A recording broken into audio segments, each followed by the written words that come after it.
দেখিনি, কিন্তু মাঝখানে একজন তৈরি হয়ে বসে আছে, সে আবার নাকি রঙ্কচম্প করে দেখাবে।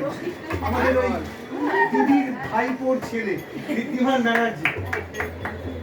দিদি তুমি একটু যে জায়গাটা দিই,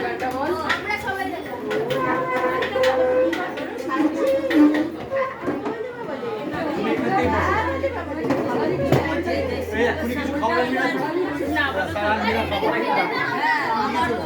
কোল্ড ড্রিঙ্কস দিয়েছো? ওকে কোল্ড ড্রিঙ্কস দিয়েছো? কথা ছিল বাইরে আসতে ভালো।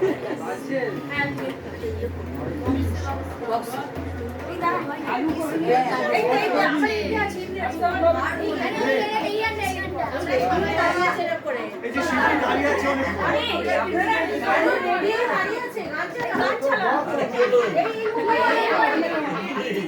এক মিনিট স্যার, দাদারি আমার একটু ব্যাগটা